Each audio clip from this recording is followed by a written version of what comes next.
Hi, my name is Sergey Litvinenko, and I'm a CEO and co-founder at Koop.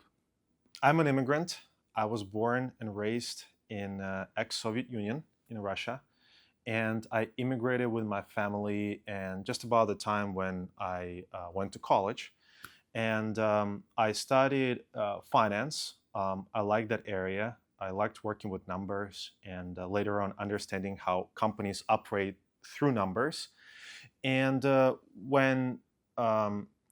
when I was in school, I actually met one of my co-founders, and we stayed together. We tried to do business together, and later came an opportunity which led to the creation of Coop.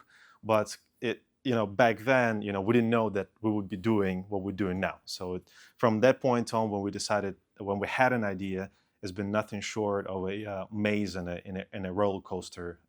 At Coop, we let tech companies satisfy compliance, security, and insurance requirements that they get from customers and investors in one easy to use, beautiful platform. The very first idea for Coop actually came in 2017, and it came totally through personal frustration. So I used to drive a lot between Boston and New York, and I consider myself to be a good driver, and everybody else on the road seemed to be like a less of a good of a driver to me. And just one moment I was driving, and I thought, well, wouldn't it be great for me to be able to report bad actors on the road, and in reporting so, be economically incentivized to do that. So that sparked the first idea, which I took it, I kind of put it on paper, and I went to my Boston College professor, and I asked the professor whether he thought it was a great idea. And he was like, I mean, technically it can be done, economically it can be done, but you got to be careful about these three things. And that kicked off the whole thing. So as I went and I worked in banking, I was actually in my free time working on Coop. And the original idea was build a machine learning powered camera that anybody can buy and put in the windshield. And the camera will issue digital tickets as you drive around. Okay? Decentralized traffic safety system. And I still think it's a cool idea. But we ran into a problem that while technically it was feasible, it was incredibly hard to sell into government, and people in the United States really like their privacy.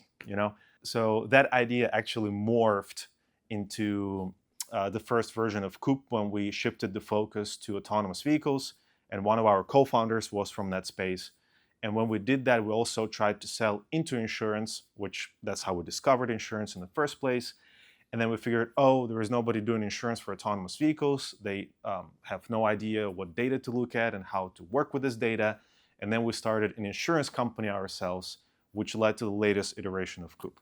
So it's been a maze. It's been non-trivial twists and turns. But I clearly remember the moment when the first idea came out through a personal frustration. And it was a lot of fun. It was a lot of adrenaline. The product, we call it a customer assurance platform. What it does, it consolidates and automates compliance, security, and insurance in one place for tech companies.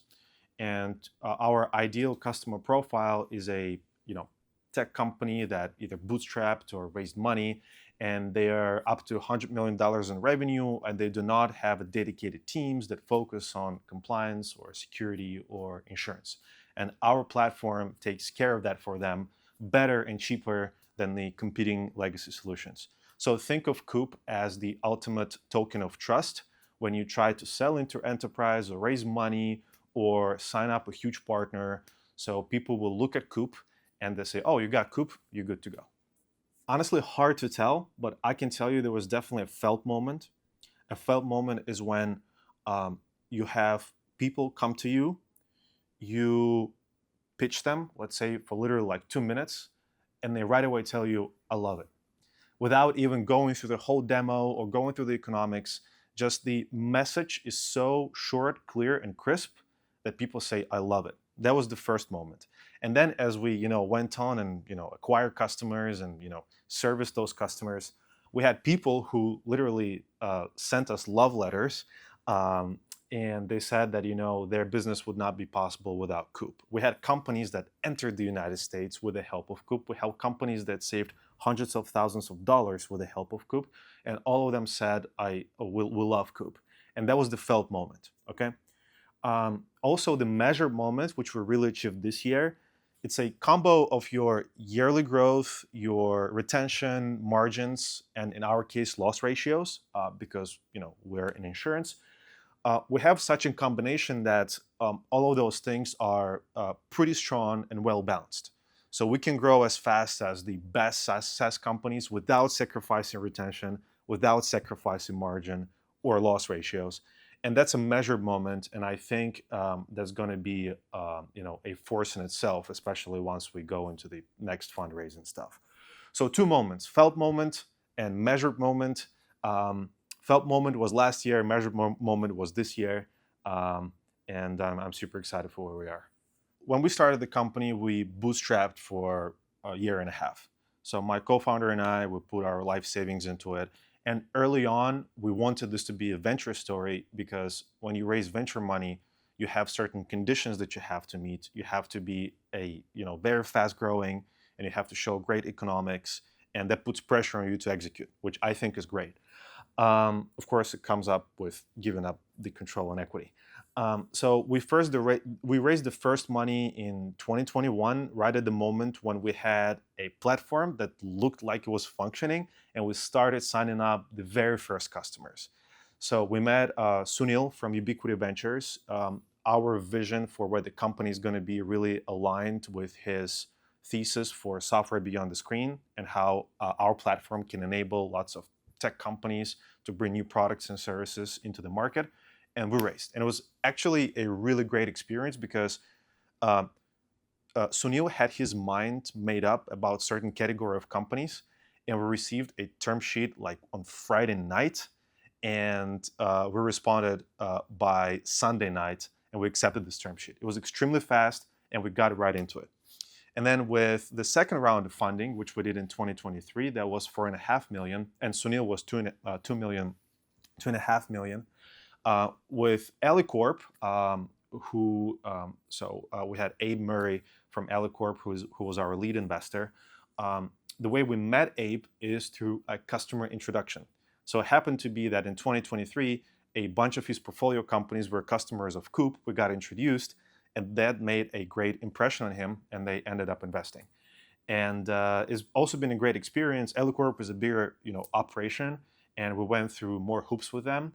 But it was a great experience overall, and we're super happy with where we are and with the board that we assembled. So I would say Koop was really fortunate and lucky to have amazing investors, and I hope we'll continue to do so. This is something that I felt intuitively, and also one of our investors taught me, is that you need to be either in a fundraising mode or in a company building mode. So if you want to go fundraise, focus on that. That's your full-time job.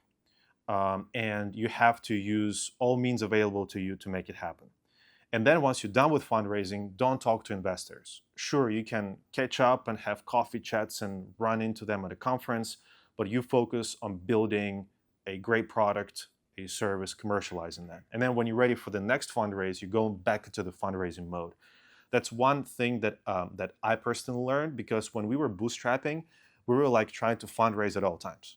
We were always reaching out to investors, and it felt like we were never ready. And after we actually got to the point that we raised money, I learned about this fundraising, non-fundraising mode, and was extremely helpful to keep you focused. So I would say, if you're actually fundraising, throw everything you have at it, and don't do it half-baked.